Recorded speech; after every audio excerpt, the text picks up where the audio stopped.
Hi, it's James from Tabletop Gaming Guild, and today we're going to take a look at Factory 42, which is a 2 to 5 player game published by Dragon Dawn Game.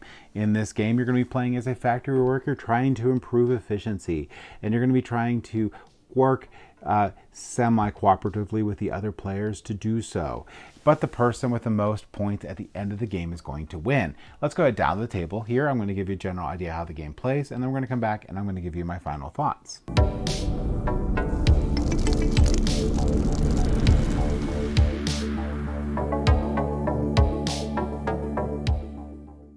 All right, so this is Factory 42. I'm just going to give you a really brief overview of this game here, and we're going to come back and I'll give you my final thoughts at the end. However, in Factory 42 here, you're going to be playing as a worker placement game. You're going to be going all these different spaces on the board and on your own little player board here, and you're going to try to complete these different orders here that the government has placed out. You're going to be trying to gain points on these different spaces on here, and the player with the most points here at the end of the game is going to win. Now, in this game, it's going to be played over 6 rounds, and each of these rounds, we're going to start off by flipping over one of these cards. And the last 6th round card is printed on the board, and that's the way it always occurs for the end, and it shows end game scoring on there too. So we'll flip over this first card here, and like this one here says overseer's vote. If yes, win, so everyone's going to vote, then add the 6 white cubes or 6 cubes of your choice to the common pool, which will be right here. If no, empty the common pool, which is right here. So the common pool is going to be these resources that you can use throughout the game, and there'll be varying different resources in there. And you'll be placing these on the mine carts, and you can get these mine carts and place them on your your board here, so you can use your workers to do various things. But the common pool is going to be very important throughout the game. Now, there's a lot of event cards, I'll say, in this game. So there's a lot of variety of which event cards you're going to see. You're just going to randomly pick 5 at the start of the game and place them out. All right, so now that we flipped the event card, we're going to get ready to get the rounds in. The rounds are going to go through several different phases here. The first phase is going to be draw phase, where you're going to draw out the government orders here. And in this case, we're just going to start by placing out as many as their players. So we'll have 4 out. If there were empty places, then we would replace those at this point here. We would also, if we're playing with the expansions, we'll go ahead and shuffle up this deck, and we'll place out 3 of these. And these are going to be cards that you can use. You can pick these cards up and use them in your area. Some of them have infinite amounts, and some of them have a set amount that you can use them for. And these are going to help you out throughout the game. And they're also going to see this little Rosetta thing with the star here. There also can be points too for the end of the game. So we'll have those out. Now, the neat thing about when we're doing draws and placing these out, we're going to gather the cubes that are, this one's a bad example, but we're going to gather the cubes that are shown on top here, and then we're going to place them in this really cool tower here. And this tower is built so that some of these cubes will be stuck in there, and at the beginning of the game, we put some cubes in there to get it started, and there are some cubes in there. So same with normal bureaucracy. When we set this up here, we don't always get what we put in. So we're going to gather up all these resources here. And once we have all these resources that are shown on these cards, now when you flip new ones over, you only put the new ones, the resources that you flipped in there. But at the beginning of the game, you'll put all of them in here, and there's only 2 with actual resources on them right now. We'll go ahead and place them in the tower here. And what comes out is what's available. So we put a bunch of resources in, and we only got 4 out. And we actually got 2 resources we didn't put in there, which is pretty neat. Now at the beginning of this round here, we have I told you about these invention cards. We'll replace 3 out. At the beginning of each round, any that are still out here actually get discarded, and you'll place 3 out. However, with these orders, if there's any left in here, they stay, and you just replenish back up till you have the correct number there. So that's the draw phase. You also have the place workers phase, resolve locations phase, and then finally the cleanup phase. Now the bulk of the game is going to be in resolve locations phase, but the place worker phase, you're going to get workers equal to the number, or based on the number of players that you have, not equal to, but based on the number of players here. And you're going to take turns, starting with the start player, which will have this little token here, and you're going to place them out on the board. Now, there's a couple different locations you can go to here. You can go to any of these locations. If you go to any of these locations, which are going to be on your player board or here, they're going to fire off in order here. So you can see the number. This will be first, second, third, fourth, fifth, sixth. This will be on your player board as seventh, eighth, ninth, and then so on and so forth. So when you place a worker, if you're going to place them for the worker spot up top here, you're going to place it to the farthest left here. You can also place them on a commissioner location, which will be the C. I'll show you what those do in a little bit. But each player is going to come through, and they're going to place their workers on the board. And you're going to continue on doing this until everyone has placed their workers out. And some, like I said, will place them on their board. Some won't. I'm just going to put some over here for some examples. Maybe this player's here. And all right, so now for the commissioner space, you can place your worker there if it's available anytime. There doesn't have to be workers on these worker docks there. You could just place them on the commissioner spot. However, a lot of these commissioner spots work with what you have on these worker spaces, so you can keep that in mind, but we'll go over those really briefly in a second. So everyone's going to go through and they're going to place their workers on the board. You are not going to execute what's on the worker space at all while you're doing this. You're just placing out your workers. Once that's all done, then you're going to go into the bulk of the game, which is going to be the resolve locations. So with all the workers placed, resolve each location in order. So we'll start here and work our way around. So the first place here is going to be the requisition area.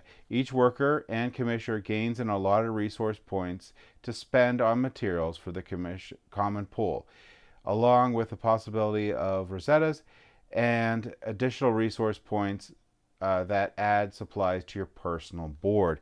So these are supplies for your personal board. So this is going to be the numbers here. So this is, you'll get 1 requisition point here, all the way to 5 requisition points.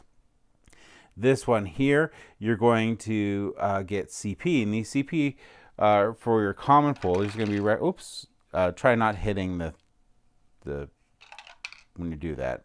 Try to keep this stationary, but the CP points are going to be here. This is your common pool. You're going to be using that to add resources to there, and there's going to be a chart here that you're going to use to show what each of these things are going to be worth when you spend them to put them in your common pool, or what you're going to have to spend to place them into your own reserve here.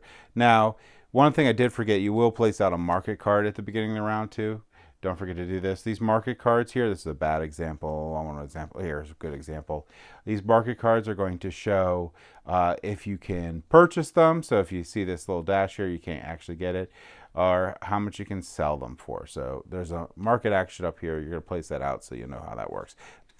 Did miss that. All right, so the additional thing you can see here is you can get some of these rosettes here. So this player, the first player here, is going to get a rosette. So they'll have 5 CP or 5 requisition points for the common pool. They'll have 1 requisition points for their personal player board. For this first example, this bottom player, which is the commissioner, is going to get requisition points for each worker that's in the place. So this will get 2 requisition points plus 2 requisition points per worker here. So there'll be 6 requisition points for the common pool, and for their personal player board, they'll get 2. So that's going to be how this is going to work for the requisition thing. How do you use these things? Well, you're going to look at that chart, and you're going to, in this order here, you're going to get the resources that you want and add it to your common pool here. And then once you get all those resources, you'll add them, like we can't add magic, but you can, once you get those and you add them in there, then you could come through here and we can get the resources we want and put on your personal board. Now on your personal board, you can only fit up to 4 resources, but later in the game, you could expand this. You can get another small warehouse. You can get another large warehouse you can purchase. So you can get up to a max of 10 goods onto your player board there. All right, next is going to be the bureaucracy step here. No workers are actually placed here. This step is automated each turn. All resources are taken from the common pool, including any that were at the start of the turn, and dropped into the resource bureaucracy tower. Sorry. The resources fall out and become the new common pool. So we're going to go ahead here, and we'll go ahead and take these, and we'll place this here. And technically, you would have just chucked these in there too. So I did a little preemptively, but then we place that in and we get the new resources out. So that was number 2. Then we can go up to this third place, which is going to be loading. Each worker must load a number of resources from the common pool to any waiting rail cart. Choose a rail cart in the station which still have resources from the could still have resources from the previous round, and load it and then send it down the line. So we're going to take a look at these resources here that are available, and these workers are going to be able to place these in here. So you'll be placing these in these carts, and you can be placing the carts down on this line. Any cart can only handle a max 6, and these carts are going to be available later on to place in people's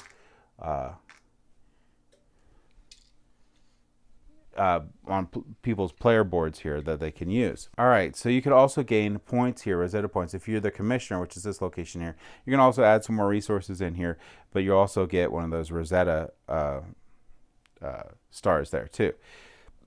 Each general worker is going to select between up to 4 resources and place them in the carts, and then move them down the line. Some of these carts people will be ejecting from their areas, and they might have some in there. So you might already have some start. Max that any of these carts can have is going to be 6. So they're going to do that, and they'll send it down the line track here, and it must already start at the, it's going to go from here on up. And then we're going to move on to spiking. So spiking, we set up this little spiking bag at the beginning of the game. It's going to have a specific set of resources inside of it. But what you're going to do in the spiking locations is you're going to spike the rail cars, adding resources to the rail cars with space available. Firstly, the commissioner, if there is one, chooses any 4 resources except magic from the pool and adds them to the spiking bag. So you can go ahead and add some resources in here, and you're like, you know what, I really want some beer, I want some mushrooms, and I'll go ahead and I'll add these to the spiking bag. So the commissioner can go ahead and spike the spiking bag. And once that's done, then the workers can start pulling from these bags. And one thing that I'll mention in this game too is these cubes, as you notice, are different sizes. So you can feel around and try to get the cube that you want. And they'll be spiking these different carts here, whichever ones have room. And some of them might get enough to go and be ready. But yeah, so you'll be spiking the carts, adding these extra cubes that could help you out. The next one here is going to be shipping. So shipping, you did spiking, we did shipping. So shipping, each worker must send a rail card in one of the front 2 shipping portions. So they get to pick from one of these 2 right here. This will get filled up pretty quick though. To any empty dock on any player's board. So you can even put them on other players' board or your other board, depending on what's on there. You may be like, hey, I know what resources you're trying to go for. Instead, you're going to get this junk. And the commissioner can actually force one of the players to have to do both on the first and second track too. So that's what the commissioner does in that area, and then you can get some of these on your board. And we'll just put them on this board for the example here. And you have 2 docks here, dock 1 and dock 2. All right. So the next thing you can do is steam generation. Steam is almost always a form of production. Firstly, excess common materials are burned to generate steam. Then any worker here can also burn materials from their own supply for steam and Rosetta rewards. Now, so if there was anything left in this cart, they're going to be ahead and burned for steam, and the steam's going to keep going up and up and up. If it ever hits this 15 here, it's going to basically explode, and it'll be reset here, and it can never get any higher. So you could still burn materials from your board here if you want, but it won't raise the steam level at all. This steam is incredibly important because later on here, you're going to be using the steam to perform different things. So you want to be careful about how you manage the steam cooperatively between all the players that are at that location. All right, so the next thing you can do is you can do operate. If you go to operate, if you have some of these inventions in here, you can actually do them. Some of them require steam, so you want to keep that in mind here. When you use the steam, this is going to go down. So you'll operate your cards in here. So there's some cool things you could do with the different invention cards. The next thing you could do is this Inventor Guild. And this Inventor Guild, you could pay Steam at an increasing cost to claim 1 to 3 invention cards, which are going to be down here from the side of the main board. Cards are kept face down until researched with a later action. So once I purchase these, they'll be kept face down. With a later action, I can act, and they'll be placed on this side of the board later on. They'll be placed on this side, and they can be run in the operate action we were just talking about earlier here. So that's going to be your your Inventors Guild. The next thing you can do is the Elven Embassy, and the Elven Embassy here is going to be a place that you can get these Elven cards, which are really cool and can help you out a lot in the game as the game goes by. You have to pay an entrance fee of one of the rosettes to gain access to special commissions, which offer increasing rewards. A worker who pays the fee takes 2 commission cards and chooses one to keep. So I'll get 2 of these in here, and I'll pick one to keep, and I'll place the other one on the bottom of the deck here. A commissioner receives 1 magic resource for each worker who paid the fee to gain access to the embassy, which is really cool. So you gain some magic being in that location.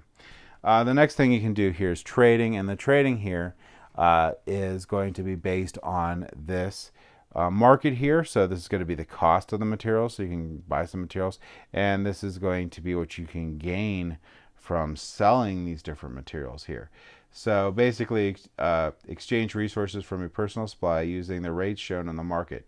The market is updated each round.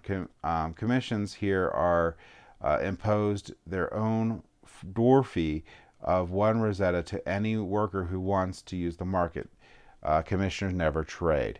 So you could gain, hopefully I said this correctly, basically you can use these to get different resources that you need into your personal supply that you wanted. Now these little dashes, so ones at this round you're not going to be able to do, so that's one thing you want to remember. All right, so 11 and 12 here are on your player board. You can research and install one of your claimed inventions, and that's going to be the ones that you got from the previous worker space there. And you can also get these small and large warehouses at this point, which is pretty cool. You can also get these cool cranes. So there's cranes, and you can also have these little furnaces in the game here. If you get these guys here, the crane is a neat add-on in the game here, and the crane will allow you, because if you see these little areas and you go to these little places, you can only use the cart from that area. So operate can only use this card, research can only use this card, and so on and so forth. But if you have the crane, they can use either of them. This one here, you can actually store steam and make steam, which is really cool. Then you have manufacturing 1 and 2 here. So manufacturing 1 is going to go first. Manufacturing 1, each worker at these bays may complete finished goods, which is going to be up in here. Now, when you complete these goods, you're going to be able to get points for this, so Rosettas for this, which are going to be points in the game. But any number of players can go here. You're just going to set your worker on there like this, but any number of workers from any number of players can go there. So you're not actually claiming these in any way. And you have minimal, standard, and optimal. So you're going to be able to get rewards based on which level you went to on these. And that's going to be manufacturing 1 and 2. Manufacturing will go 1 will go first. Then we'll go back up to the board here and we're going to do accounting. When you do accounting, a special area beloved by bureaucrats. If a commissioner is present, pay an entrance fee of 1 resource to them. Perform 2 of the following.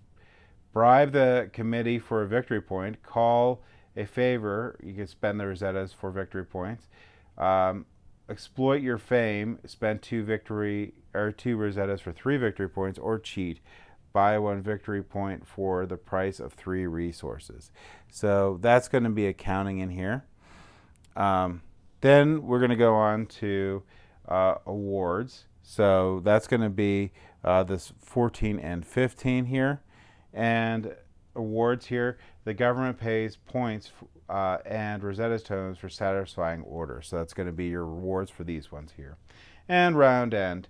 To represent increasing pressure from the government, a bonus Rosetta is added to every incomplete order. So any of these incomplete orders will have a Rosetta added to it. All the other ones will be discarded, and you'll go into the next round. So we're going to continue on doing this through the 6th round, and the person with the most points at the end of the game is going to win. So in a really quick nutshell, that's going to be the spaces you can use. That's going to be how the game flows. Let's go head back up to the table here, and I will give you my final thoughts.